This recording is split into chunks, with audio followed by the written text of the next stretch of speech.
Magnification volume, 0%. Good afternoon, and welcome to Blindformers. I'm your host, Blind Prime, and for today I have for you the Transformers G1 Retro reissue of Brainstorm. Here he is right now in his crazy awesome hovercraft mode. I think that this mode is pretty unique. It's also pretty flashy. It's got some nice curves to it. It basically comes from like two guns in the front to these little winglets on the sides, and then there's a gun that actually stores underneath it on the nose. And then you travel up the nose of the craft and you get the cockpit here towards the center. And then there's these thruster things on either side of it that stretch out to make the vehicle wider. And then it ends in two big engines on the back. Or actually four. So pretty neat little guy. I think I actually do like him. And of course his little cockpit opens because he is a Headmaster. We just gotta pop it open and we can pull out the little dude. And this guy's name is Arcana. It took me a little bit to figure out his name, but here he is in all of his Arcana glory. We can kind of set him down and make him stand. He doesn't like to stand very often. Arcana's lazy. We'll just keep him out for now. He can sit off to the side. And if you're ever wondering about setting up any type of displays or anything for your Transformers, Arcana will help you, and little other Headmasters like him will. Because they are almost the size of humans. You'd put them at like 8 feet tall, because, they're wearing power armor on top of them. And so, with that being understood, yeah, almost as tall as a human, just take it a little bit off the top. And that means that you can design your displays and your other things based on the Headmaster. I had a cream attack earlier, so excuse me, my nose is a little itchy. Cat dander and stuff. So, let's compare them to the size of the Legos. And we'll set his engines at the very far back, and we'll measure him to the tippy tips of his guns. And that is a measurement of 17, 18, 19, 20, 21, 22, 23. 23 studs long. He's 23 studs long in vehicle mode. And he is 1, 2, 3, 4, 5, 6, 7, 8, 9 studs wide in vehicle mode at the back. At the front, he's of course much skinnier because he's kind of like a dragster. So at the front, at his skinniest part, right before the very, very end of the front, he is 2, 3, 4 studs wide. At the very thinnest part of him is, actually no, I didn't even measure the thinnest part. And the thinnest part is right here. What do we got? 1, 2, 2. His thinnest part is 2 studs wide. Alright, so let's get the Lego pad out of the way. Set him there. Set his little Arcana there. Where's my Cliff Jumper at? Alright, here's my Cliff Jumper. Cliff Jumper comes in, and Cliff Jumper makes it as long as one of the weird side thrusters on the side of the vehicle that make it wider. That will eventually become the arms. So he's as long as one of those. Width-wise, Cliff Jumper is totally fitting directly on top of this guy with room to spare. We could probably actually levy up these winglets. Yeah, he fits right between the winglets that are on the back that stick up. So, alright, there's your comparison with Cliff Jumper on size-wise. And noticing that Cliff Jumper is definitely much smaller. And, alright, let's begin. So, we got Arcana away.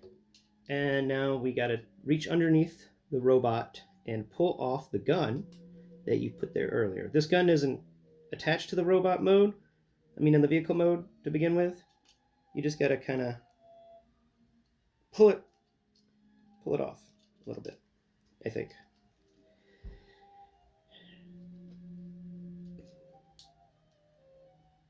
Come on. You can do it. Alright, I have to use my teeth here. Something else. Do I got a tool? always a tool. I shouldn't have shoved this thing in as deeply as I did. My bad. My bad. But we can always use a key. There it goes. Did that get it? No, I didn't loosen it enough, huh? Let's put it... Alright. And then... There. Alright. Look at that. Look at that. There is the gun. The gun has a male 5mm peg and a female 5mm peg hole. And the female peg hole actually fits on this 5mm peg that's on the underside of the hovercraft mode. And that's what I was just pulling the gun off of. It's a really tight fit, so try not to shove it all the way down in there. Just shove it a little bit. Then you can get it out easier. I made the mistake of shoving it down too far. So, now, let us transform Brainstorm. First off, you want to work with his hands. So, because Brainstorm has always been a hands-on kind of guy when it comes to his biotech weaponry. This guy is a weapons designer for the Autobots. Just be careful about what he hid in the basement. Never go in the basement. Now, we pull off his arms. At least, you pull them up on their extended hinges, and then you just kind of let them sit there for a second. And you lower down the nose. The nose is on a hinge, so it can just break like that. Then you pick up either of these arms, because that's what these things on the sides actually are, and you continue traveling up the bar hinge that they're a part of. A bar hinge being a hinge that has a hinge point at one end and a hinge point at the other end, and it has an extended length between those 2 points. This one's extended length is like a finger in a fingertip width. Now, it goes up, it goes up. Okay, now we come down here to the feet. First, we rotate, and then, before we do anything else, pick up the cockpit and push in the top of the seat so that it sits flush with the rest of the cockpit, and then fold the cockpit back down so that it snaps closed on the top of the folded in seat. Then, this is a neat little bit where we gotta remember how to do it. You just, there's a catch here. Here it is. Okay. Now this is a new and interesting, I don't come across this very often, but I did in Siege. So the back of the legs, now that we're on the legs, you twist the waist 180 degrees, and then you take the wheel part of the leg, and you kind of have to fold it out. There's a hidden hinge on the side of where the legs are. You'll feel a bulge, like an air intake kind of area. On the other side of that, towards the front, where there are no wheels, towards the top where there are no wheels, there is a little hinge hidden in the grooves there. They did a good job hiding that hinge. It will fold out on that. So you go to the side that has the wheels, and you just unfold those parts, and it will come together nicely, where the legs can then fold out, and then you just fold back in each of these parts on this side. There you go. Each of them is folded in, and then we just lower down these covers that will fit over the wheels and also act as the toes. All right, we are almost done. I made a mistake.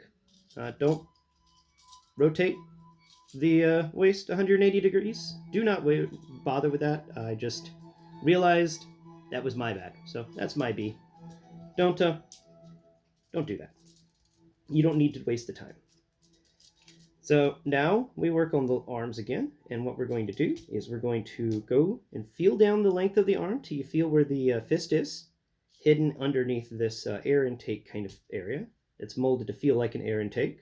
So you want to take that air intake and fold it back on its hinge, and it will reveal the hand.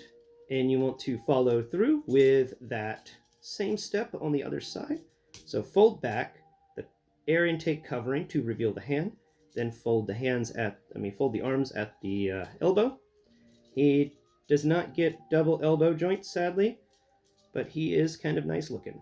And after you've completed that, then make sure everything is snapped together and everything is plugged in properly. There is your robot. Now, he doesn't have a head. That's because we're going to work on that. So now we come to Arcana. All right, if you feel on the back of Arcana, you feel eyes and a nose. You feel a head. You feel the eyes, the nose, the mouth. It's all there on the back of Arcana. So first off, for Arcana, you want to lower both of his arms down to his sides. They're just going to lay against his sides. There we go. Then you want to take and you want to fold his legs towards his chest, and they will snap into place. And now that that's done, his head will become the joint point, and his back will become the face. So when we can just take, there is a little square socket on top of Brainstorm here. You can feel for it. It's in the center of his head, or his shoulders area. And once you find it, you can just kind of tap him in there. Come on, you. All right, I missed it. I lost it again. Where'd it go? Oh, there it is. Okay. Nope. Nope, that one's it. That one's it. Ah, no. All right. Come on, you. Go on your head. Get your head in position. There it is. Ah! Accomplished. And there you have it. There's Brainstorm. He's a pretty fun little guy, and we will talk about his accessories, like his weapon. So, lefties get no love, so weapon goes in the left hand. Gotta give love to my lefties out there. Come on, plug it in. There we go. And then, fun feature, he actually comes with a shield, and it's not parts forming. It's pretty neat. So his back plate, this thing that you folded over to make a backpack, the front end of the vehicle, the front nose cone area, can actually slide off of these 2 points. And then you can take his right arm here, and remember that peg that his gun went in the vehicle mode? Well, now he can hold this by that peg, and you can make him hold it this way, where the two guns are sticking out the front, so he can have a big honking gun and a little bitty gun. Or you can set it up where the guns are facing more towards the sky, and you can plug it in on the side of his arm here. Actually, make sure the guns are facing down when you do this. I mean, you can do it either way, but I like to put the guns facing down, and then it plugs into the side right there. And now he can just get in position. There we go.